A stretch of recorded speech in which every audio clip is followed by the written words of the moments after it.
How's it going, everybody? So, continuing with the Friday the 13th series with part 5, A New Beginning. They went from the final chapter. I would have loved to see the board meeting, like with the producers and everything, when Mancuso Jr. and Sr. and their whole thing with Paramount.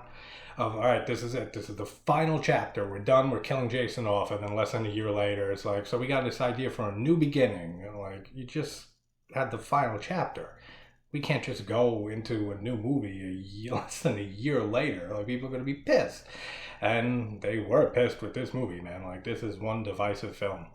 And it looks so weird looking at the camera. I couldn't find my normal hats, and I was too lazy to do my hair. So I just said, fuck it, I'll throw on my lucky Irish hat. Because I am half Irish, I'm half Italian, if you guys couldn't tell from any of these videos with my hand gestures and cursing like a cursing like a sailor, and fucking, I don't know. I'm sure there's other traits in there somewhere that you can pick apart what ethnicity I am.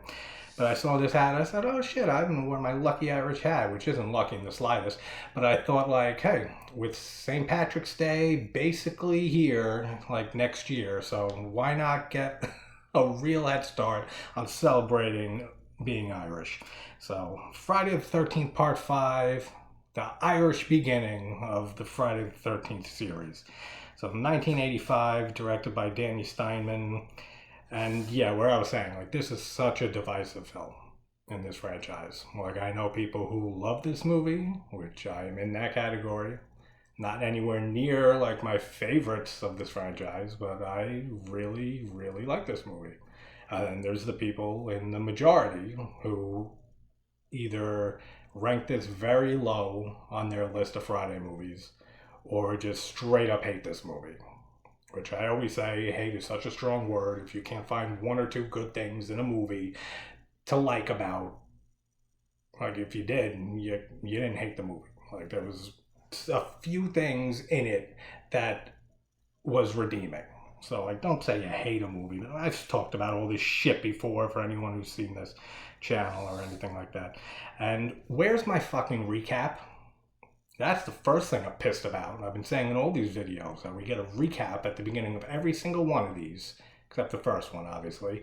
Where's my goddamn recap? How am I supposed to know what the fuck happened for the 4 movies before this one without a recap?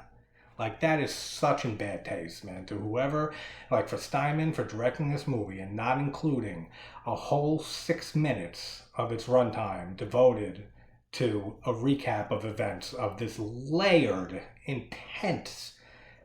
Read the book 9 times before you get all the plot complexity of this series. No recap, that's a fucking shame right there. That is the biggest crime at the beginning of this movie. Then we get the whole opening with Corey Feldman, which I think he was working on The Goonies when they did this movie. So, like, they basically shot that beginning scene, like, in Feldman's, like, family's, like, backyard, like, with a rain machine and stuff. And I don't know who the hell those 2 guys are that are digging Jason up. Are they just, like, idiots, like, who heard the legend and they just want to, like, dig Jason up for some reason? I don't know. Like, from this movie forward, like, besides, like, the main characters, like in 6, like with Tommy Jarvis and Meg and like Tina in the 7th one, like, does anyone remember any of these characters' names? Like, this one, I think this movie has like the last, like, group of, like, really memorable characters. Once it started with Jason Lives, like, and going into the complete, like, comedic direction that this series went, I feel like most of the characters are just not likable, not memorable, which is, I mean, hey, they made it 5 fucking movies of making semi to very memorable characters. So just the fact that they made 5 movies and were able to make it that far says something. But, like, from this movie onwards, you'll hear me saying, like, this guy and that girl and this Asian chick, fucking, like, because I don't remember these fucking people's names unless I write them down, and, like, they say it, like, right as I'm about to write something that I'm thinking of or I'm laughing about. That's it. Like, that's the only time they're getting a name. So we get Tommy Jarvis in this after that whole little opening dream sequence, which is like how old was he in part 4? Like 11 or 12, and he's like 18 now or something like that. So it's like another like 7 year time jump that we have in this movie.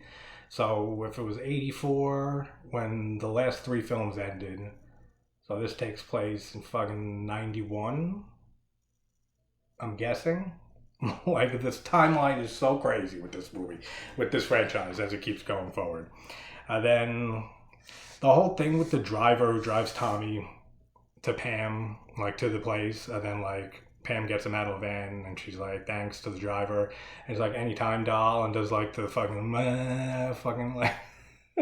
Dude, only in these movies back then. Like, you would never see that in a movie nowadays. Are you serious? Like, you would never see that in a movie made today. Like, ever. Like, even people acting like that, like, is portrayed in this movie. Like, this guy actually acts this way.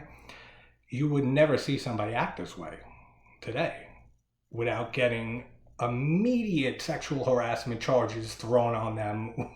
Like, so fast. Like, this girl Pam would have had a field day with just the little fucking like faces and shit and gestures that he makes at her. Not in the 80s, man. Like, they just shrug that shit off. Like, this guy's a dick. I don't know. That always strikes me as funny whenever I see stuff like that, like just blatant racism or like sexual harassment or any of that in like old movies from the 70s and 80s, and be like, yeah, this shit would never be made today. Like, absolutely not. And then Dr. Letter's office, that's his name, right? Dr. Letter. That's a fucking weird name for a doctor.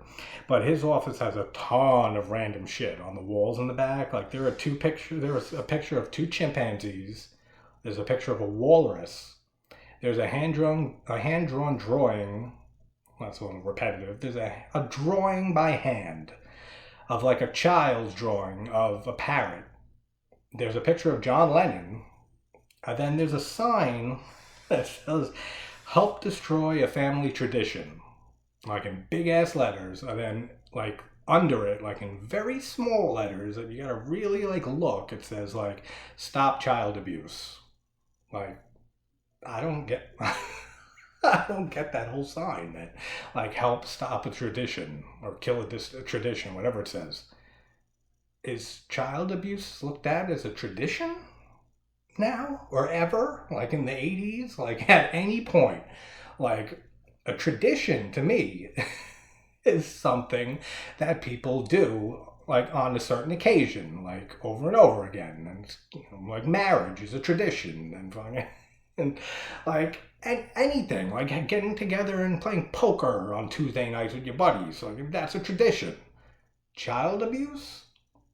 I've never thought of that as a tradition. Like, what do you guys do on Friday night?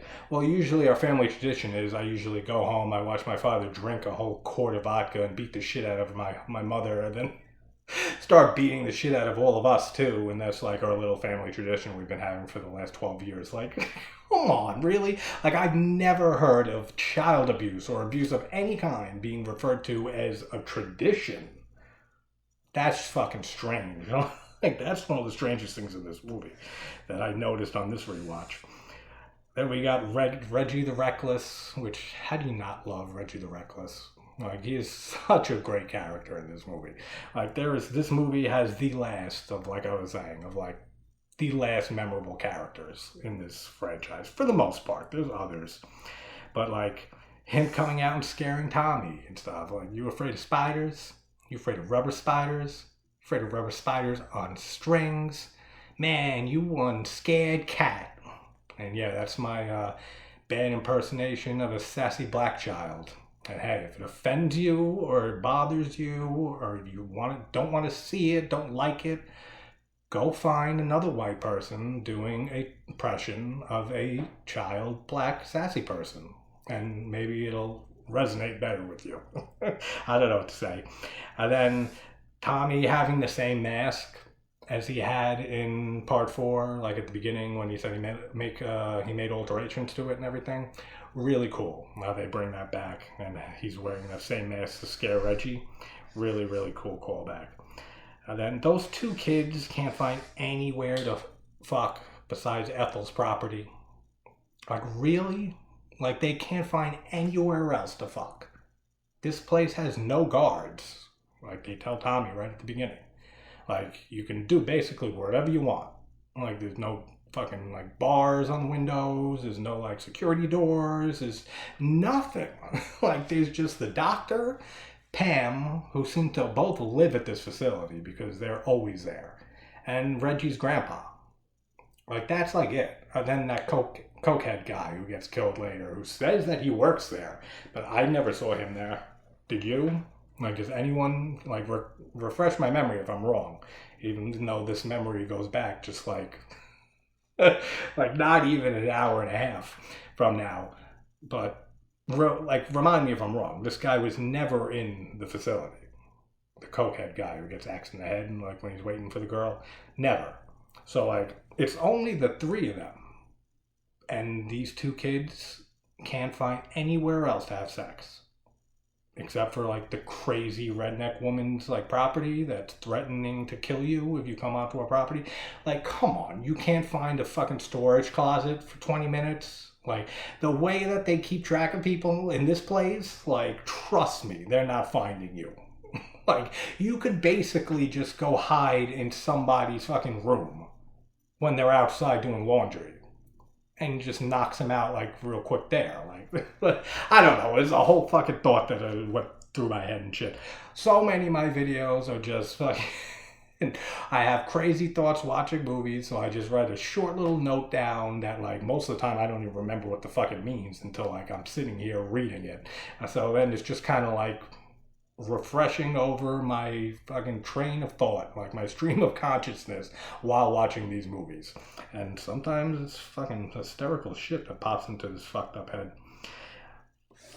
Death by Ethel, the game.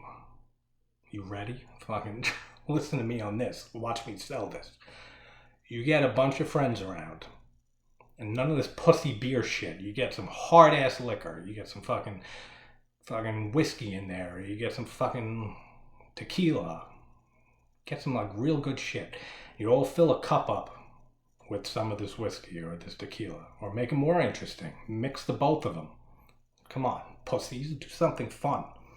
Every time Ethel swears in this movie, like any type of swear, you gotta chug some of that drink. Guaranteed. You will all be dead by halfway through this movie. Like, she is such a great character, man. Like, seriously, who doesn't love Ethel? I mean, you got Reggie the Reckless in here. You got Pam, who's gorgeous. You have Tommy, who's, you know, he's got the personality of a fucking stump. So it's like, who really can identify with him? Even though, I mean, we know what he's gone through and stuff. So, like, he plays the role well. Like, I actually prefer his Tommy Jarvis to... I forget the actor's name, the guy in Six, who's like the much more popular Jarvis as an adult. But I really like John Shepard's portrayal. But he's not really fucking, you're not having fun watching him on screen. But like Reggie, Pam, then you got Demon, fucking, and Ethel, and come on, there's so many great characters in this movie. But every time she swears or drinks, yeah, every time she drinks too, then you'll like really be dead because she's sipping on the fucking stew constantly. Every time she swears, drink. I don't think anybody would be able to live through that. Or better yet, if you have a friend, you know, the type of friend who like nobody wants in their group, that like you go on vacations and stuff and it's like a 5-person, you know, 4-person trip with 5 people. Like that type of thing. So what you could do, you throw this movie on and you play Death by Edna. Except you fill all your cups of water and just fill this friend who you don't really want in your group anymore with fucking whiskey. Then you start playing Death by Edna. And by halfway through the movie, you no longer have to look forward to those type of trips. You can now just straight up have 4-person trips for 4 people, or 6 or even numbered trips for even numbered amount of people. And you never have to worry about having this person tag along again. And the alcohol is the killer, so you're scotch-free. Scotch. So stupid. Fucking poor Joey, man. Like, yeah, I mean, he's annoying as shit.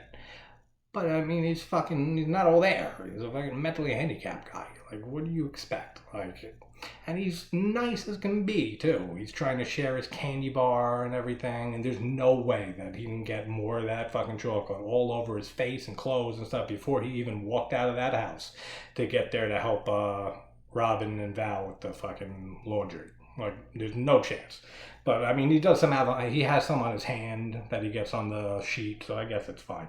But, like, my point, he made a much bigger fucking mess than we see on this, in this movie, like, for sure.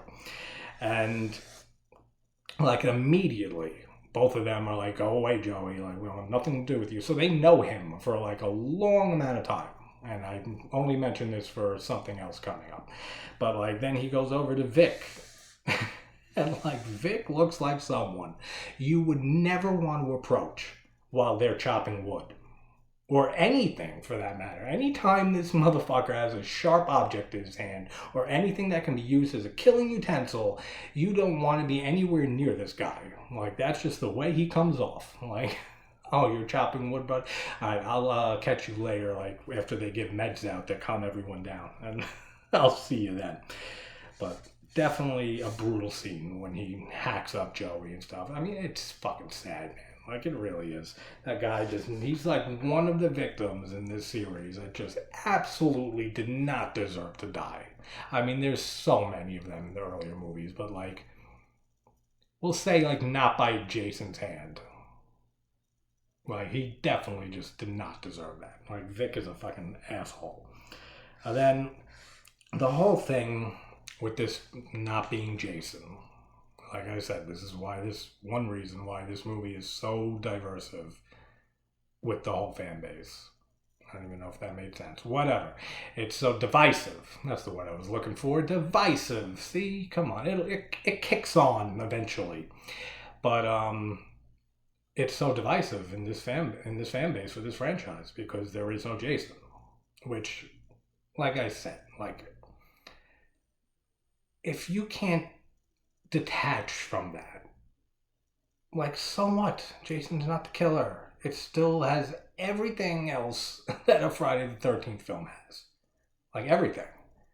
It has, like, one of the most death counts in the series, if not the highest. Like, I forget at this point, but I know it's up there. It's really grimy, this movie. Like, this movie is really grimy feeling, like, sleazy, like, definitely feels like the sleaziest out of all of these movies. And Steinman has even said that, like, he felt like he was shooting a porno in the woods, like, with that couple who never stops fucking on the Ethel's property. Like, he's like, we had to cut tons and tons of nudity from that. Like, he's straight up said it felt like he was shooting a porno in the fucking woods. Like, I do not blame him. But, like, the whole thing with Jason not being the killer. So what? It has everything else. It's got fucking kills galore. It's got just campiness. Like, I feel like this movie is the last movie to have the same type of feel as the whole franchise up to this point. Like, something about the change in tone after this movie, from 6 onwards, it's very different. Like, this, even though it's not Jason, it still has the feel and the tone and the look of it to this movie as the first 4 films. For me, at least. I don't know. I always look at this film as not even like a new beginning. Like, it's like the epilogue to part 4, to the first 4 movies. Jason Lives, for me, would be like the new beginning. Like, that would be when that whole part of the franchise starts. And how different the tone is, and how silly it can be, and him being a zombie, and all of that shit. Like, you can basically divide the franchise into those 2 parts. Except I would start it after 5. And then the second chapter, if you want to call it, make part 6 going onwards. I don't know. Just a fucking observation. But, like, if you go into this movie knowing that it's not Jason, like, for the people who saw this movie when it first came out, and then they, by word of mouth, other people found out that it's not really Jason, but it's like a mystery like the first movie, but they didn't know who the killer was. I don't know how anybody didn't know it was Roy. Like, immediately. Like, when I first saw this franchise, I thought it was Jason, just like I was a fucking kid. I didn't really, there was no way of reading up on this stuff or anything. But then after I saw it for the first time, and then every time since, there are like fucking, they don't try at all to hide that Roy is the killer in this movie. Like, not at all. Like, not one bit. If anything, they draw so much attention to it that, like, if anyone, like I said, who knew this wasn't Jason in this movie, but went into it knowing it was a mysterious killer, I don't know how you didn't pick up on it being Roy. Like, there might as well be fucking, like I said, with the shack, Jason's shack in part 2. There might as well be neon signs pointing at this guy every time he's on screen. Like, like every time I see this movie again, and I just see the way that they shoot Roy's face and stuff, like when he gets there and he finds Joey's body and everything, and like just the way of how he looks away and stuff, and just if you know film, like just like film 101, if you're bringing up the name of some ancillary character like a paramedic like many times, probably an important reason for that. How many movies do you see that like you get drilled the paramedic's name into your head and it never goes anywhere? It's for no reason.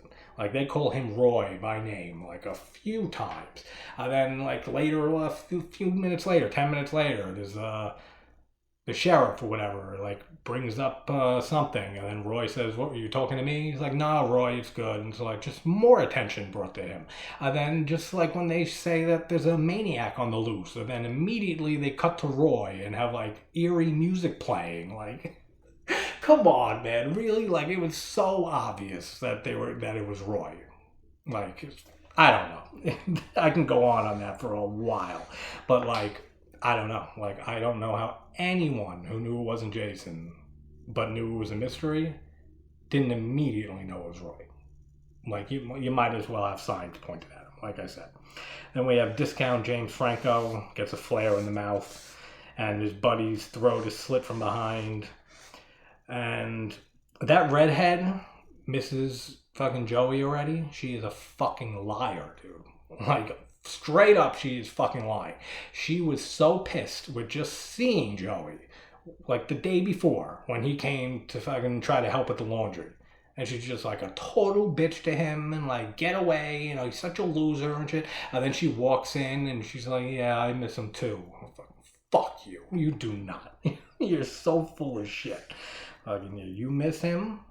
Like, I know, like, it's a mental home and everything, and, like, he had his issues, and she probably has a ton of hers. We don't really get to find out what her issues are, but you're fucking lying. You do not miss that guy already. Like, maybe in a day or two, like, when his annoyances wore off of you, you're not missing him right now. Like, I tell you that for sure. Every time I rewatch this, when they're sitting down at breakfast, like about to eat, and the doctor is like, listen, I know how you all feel. You know, this isn't an easy thing for any of us. I feel like he's about to go into a speech and like try to comfort these kids. But he immediately says, so let's just eat breakfast. And then they just start eating breakfast. Like, I don't know why. It's a me thing. Every time I rewatch this movie, the way that he delivers those first two lines, it's like, all right, he's about to like get into his whole spiel here and stuff. And I'm like, all right, let's just eat breakfast. We're good. Like, every single time. I don't know what it is. And then we have Ethel and the chicken. Just what I'm gonna cut you up into itty bitty little pieces like that piggy over at the fucking crazy farm, whatever she says. Dude, she is so funny. Ethel is so great in this. And we have the whole thing with Junior, which is fucking stupid. Like, come on, really? Like, that's so dumb with Junior. Like, with everything, with him echoing her lines. Like, we already have enough mental people in this movie. Like, we don't need another one who lives right next door with a crazy mother. Like, everyone's crazy in this movie. Like, there's like no sane people. The only sane people in this movie is like Reggie, his grandpa, and like the doctor and Pam. Like, that's it. Like, everybody else is fucking just crazy. And then we have It's showtime from Lana, the blonde in the restaurant. And pretty sure that was her idea too. Like that wasn't in the script. Like it was from some movie at the time, and she just like decided to just like flash her tits, and it's showtime, and like the director loved it. I don't see how we wouldn't have. And fucking just said, yeah, do that, and that's what they ended up doing. And then the cokehead gets axed in the back of the head, and like, see what I'm saying? Like who the fuck knows who these people are? Like I have no idea what their names are, like at all. The only reason Lana was because he was screaming, Lana, come out here, and like 5-6 times in a row, like 5 seconds before that scene. Like that's the only reason. Fuck you, cat jump scare. Like I'm so sick of saying this. I'm not gonna even say it anymore.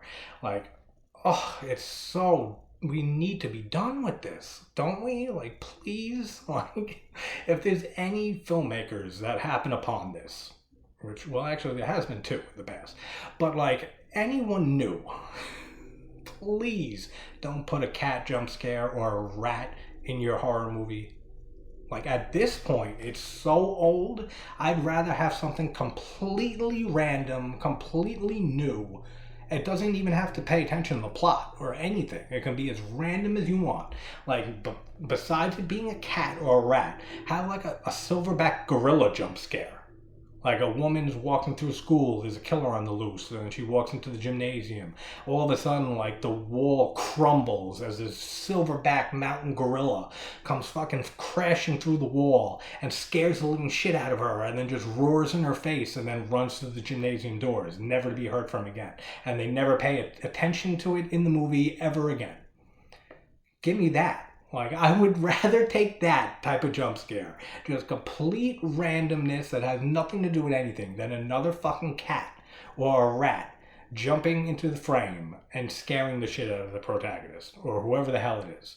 Like, anything. Have a pterodactyl come out of the fucking sky and, like, almost fucking catch the person or shit on their head, and then with the violin, like, music cue of ding, like, be scared, and then, like, have it fly off. Like, or just anything, like just some plain guy from Nebraska. Have him show up and scare these people. Like, I'm so sick of cats and rats in these movies. Like, it's just gotta be, it's gotta be retired forever. And I've said it so many times, I can't say it anymore.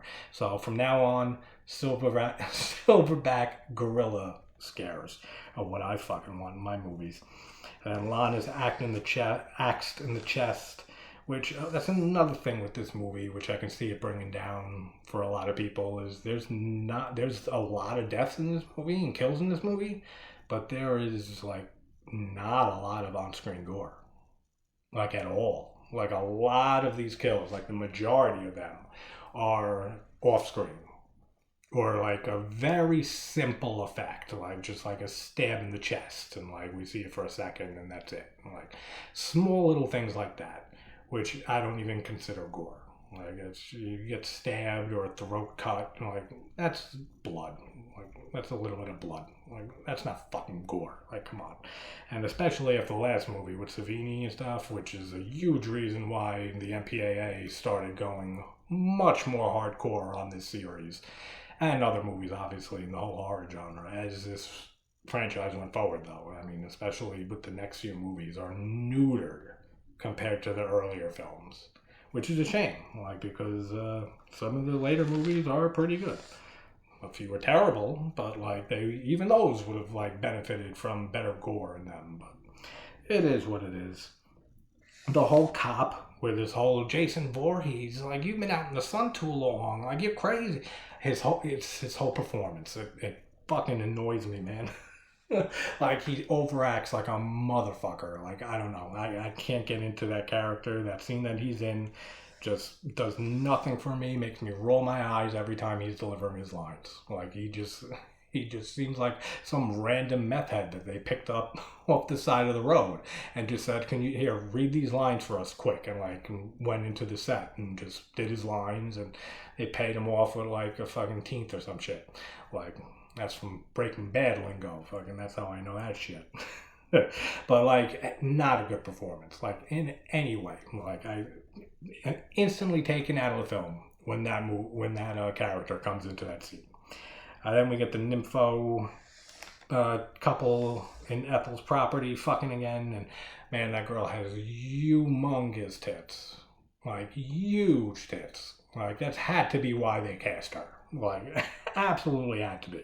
And I'm sure there's a behind the scenes thing or an interview that guarantees that will say that. I'm going to look it up after this. I'm not going to remember. I don't remember any of that shit. Garden, she gets the garden shears through the eyes, like Cropsy style from The Burning. And like, again, we don't see it and shit. So like the gore is non-existent for the most part in this movie. But like the crunch at the end, like when it's like snipping through like the nose bone and shit, like the cartilage, that's a cool little touch. Even though we don't see it, it's a cool touch. Then like the guy gets the strap around the tree. And does Jason like, well, this isn't Jason, but like in all of his movies with Jason in them, does he ever carry around like a tool belt? Because like what if he like has a plan to kill somebody, but then like it doesn't work out and he's got to just do something on the fly? Like if this was Jason and he had this whole belt thing like ready to go, then the guy like leaned back against the tree and felt the strap go around his neck and immediately like pulled it off and walked away. Then what? Is he just gonna like whip him with his belt? Or does he have like a knife in his fucking boot or fucking something, or like a tool belt that he can pull out a knife or a machete and finish his kill that way? Like, does he improvise? I mean, he can just use his hands. We've seen that many times. Like, well, so far, like twice, but we see it more times as the franchise goes on. So can he just use his hands? We know he can, so that's his backup plan, I'm guessing, right? It's just fuck this strap. If that don't work, I got my fucking hands there. But why then carry a weapon ever at all? Just use your hands. Like, I don't know. This is a whole fucking tangent that I'm going on, like always. And then we have Demon, who, fuck you. If you don't like Demon and his whole scenes in this movie, I don't know what to tell you. Like, I absolutely love that character in this movie. And his girlfriend and stuff, and then Reggie, like, saying, like, to Pam, like, Pam, get over here, and saying to his brother, like, this is Pam, this is my girlfriend, and stuff. Reggie's so great, man. Every fucking line between Reggie and Demon, awesome. Like, so good. Then he gets the enchilada diarrhea, and we get, yeah, one of my favorite scenes in this franchise. Hate away all you want. Suck me off. Go to another channel where people hate this movie and you get the same opinions as you do everywhere else. Awesome. Ooh, baby. Ooh, baby. Ooh, baby. Ooh, baby. Ooh, baby.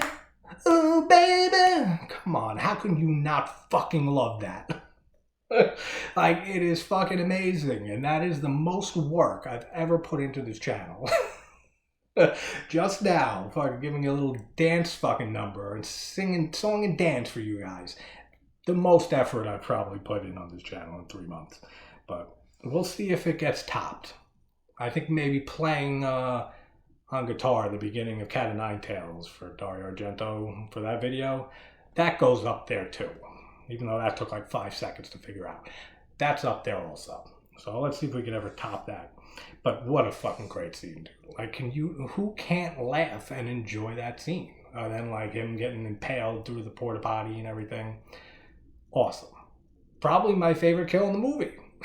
Just because of the scene that it's in. Like, awesome stuff. But this is coming from the same person who's top slasher films or Blood Rage and Pieces that has the Kung Fu Professor scene, which is one of the most random scenes in a fucking movie ever. Like, so then we get Junior decapitated and riding his bike around, which whatever, good riddance to him. And then Ethel's been making that stew for days. Like, it really seems like she's been making that stew for a long fucking time. Like, we've already seen like 2 or 3 days happen in the course of this movie. And I feel like when that guy came to like work for food and she said get all the shit cleaned out of the chicken coops and stuff and she'll feed him, she was making the stew then. So I don't know what type of stew she's making, but like that shit better be delicious. Except no one gets to try it. So unfortunate. Too much hard work. See where hard work gets you and the effort gets you? Making stew for days just to die face first in it. Clenching tomatoes. That's what happens. That's literally what happened. She gets the cleaver through the window into her head and she falls into the stew. Because I was glossing over that real quick and I said, oh yeah, I should mention how she dies. Robin is such a bitch to the stuttering dude. The hell's his name? Isn't even in there? Jake. The stuttering guy. Like, he's really trying his hardest, man, and he stutters and fucking, like, I don't know, like, you can't be nice to this guy? Like, apparently you've known each other for, like, 8 months, they say. So, like, you're friendly. Like, you seem to hang out a decent amount. You're sitting there alone watching a movie with him when you could be doing anything else. And hanging out with Val or something like that. Her name is Val, right? That goth chick or something? Who knows? Somebody will comment and say, that's not her fucking name. I mean, all right, then whatever that word was, throw Val in and fucking autocorrect it all. Pretty sure it's Val. Well, like I said, the names in this fucking movie moving forward. But just like the way she laughs at him, like after he's saying like, I really like you a lot and like, I want to make love to you. And she just starts like laughing hysterically for way too long. Like, come on, man. Like after like 3 times of him saying, I didn't mean it. So you can't stop yourself from laughing and realize like, man, oh, I just hurt this guy's feelings. And she does when she gets to her bedroom, but like way too late, like to be thinking, I'm sorry for that. Then, like, when Jake goes into Val's room and says, like, he needs to talk to her, and she says, can it wait? And he says, no, and then he shuts the door. Never got that line, because can it wait? Yes, would warrant him shutting the door. Can it wait? No, it can't wait. Would mean no, I'm not shutting the door. It's time right now for us to talk. I don't know. Fucking that makes no sense either. This is getting a little long for part 5 of Friday the 13th. And Jake gets cleavered in the head. And then we get Robin's tits. There were tits all over this movie. That's what I said. It's like the sleaziest, grimiest feeling out of all of them. Like watching this movie, like you feel like there's just tits and just tits just flapping all over the screen, like being chucked at you. Like tits being thrown out of catapults, like at the screen, like right at your face. There's so many titties in this movie. And then she doesn't, this is like the most egregious shit in this movie. She doesn't see Jake's dead corpse in her bed. Like, this isn't like I said in like the first Friday where they don't notice Ned's body on the top bunk and they're sleeping in the bottom bunk, or Debbie's in part 4 where part 3 where she's under the fucking hammock and she doesn't notice Jason is under the hammock. This is in your own bed. Your own bed. A blind person would know there's a body in there with them. Are you serious? Like, and she has to climb up from the bottom bunk to get to the top bunk. Her eyes didn't see a corpse in there at all. And then she lays down and rolls over facing it with her eyes closed. Nothing. Like, the people in these movies, man, they have the worst situational awareness of all time. Like, that is absolutely insane that she didn't see his body there. Then she gets stabbed underneath the bed, just like Friday 1 and Friday 3, whatever. No gore, so it looks all right. And then Val doing the robot. That's the thing that's brought up a lot with this movie. And again, no situational awareness. This bitch is doing the robot in her room. And she doesn't notice a guy creeping in there and then just mutilating her, just killing her. Like, no? All right. I don't know. We're doing the robot. I was like, robot? Wait a minute. That robot bled? Robots don't bleed. A robot with sticky blood? That doesn't make any sense. If anyone can guess where that's from, that's some funny shit. Roy's fucking lazy, man. Like, he didn't inherit the dramatic timing trait from the voorhees, obviously, is he's not related to them. It must be a voorhees trait of the dramatic timing, because he says, fuck it, man. He's lazy. He just throws 3 of the bodies in one room on the bed together. He's not going around fixing these bodies up to make sure they pop out at the right time for the final fucking girl. Like, he does a little later, but like, just that initial laziness, you know, this guy is no Jason fucking Voorhees, like, not at all. Then Reggie's girl scream, which is absolutely hilarious. Like, just him being known as Reggie the Reckless, and then having that scream is hysterical. Like, and even him, the actor who plays Reggie, like in interviews and stuff, has said how infamous that scream has become, and like he's still embarrassed for it, but like he knows how famous it became. And then we get the doctor with the nail through his head that Pam sees, and we get Reggie's grandpa missing his 2 eyes, which you feel like these are important details to the story, that you would want to see what happened. Like, the grandpa missing 2 eyes, I would have liked to see how that happened. How the doctor got a fucking nail through his face and nailed to a tree. I'd like to see how that happened. Nope, like we don't get to see any of that. It's just fucking after the fact.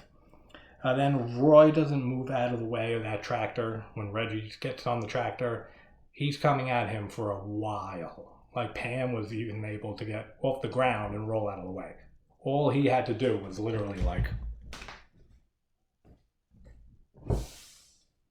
that's it. Like that's all he had to do. And he just stands there and gets hit.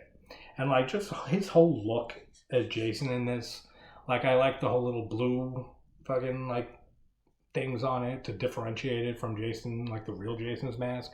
But like just his body build, Roy and stuff. And like I don't know if it was the guy who played Roy who played Jason in this. Like I'm sure it was a stunt guy like they usually go with.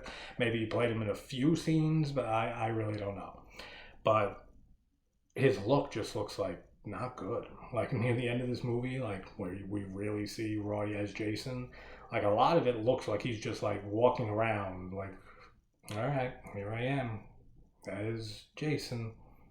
Wonder what they'll have me do next.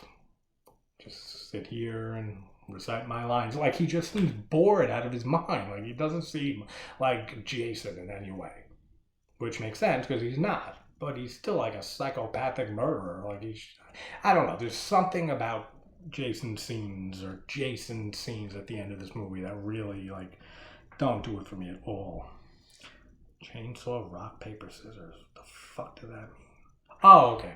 Like a chainsaw is pretty much the king. Like that's what you want against a fucking serial killer like this. Like if it's chainsaw versus machete, I'd even argue chainsaw versus gun.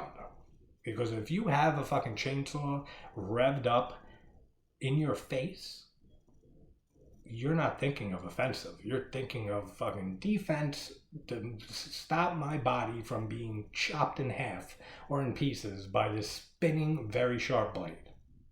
Like that's gotta be the most scariest weapon to be pursued with is a chainsaw.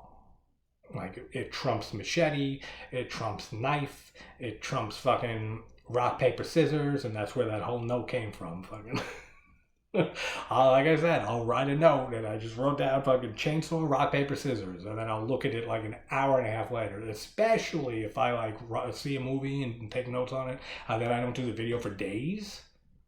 Dude, then you don't know what the fuck you're gonna get, because I'll look at these fucking notes and I'll say, what the fuck was this? Like, what did I mean by this? And then just on the cuff here, I just gotta remember. And then I'll remember and I'll be like, that's so stupid. But then it all makes sense somehow. It comes back around. So, chainsaw, rock, paper, scissors. How come they don't have that shit? Because everyone would pick chainsaw and there would never be a fucking loser. There would be chainsaws everywhere. Be the winner every single time. That's why you don't see that. And then Reggie, my man, kicks fucking Roy, and you think he goes over onto the spikes, but he's still there clinging on for one last scare. And then Tommy Jarvis shows up, and just the whole thing of trying to make Tommy seem like the killer too in this movie, like non-existent. Like they really didn't try hard at all. Like I said, all diverted to Roy. Like anyone who sees this movie, like I said, who knows Jason's not the killer, it's Roy. Like it's that guy right there. Like it's that fucking murderous guy on the screen right now. That's who the killer is. Like, are you serious? Like no thought at all into the whole Tommy thing, which is another thing that brings us a little bit down.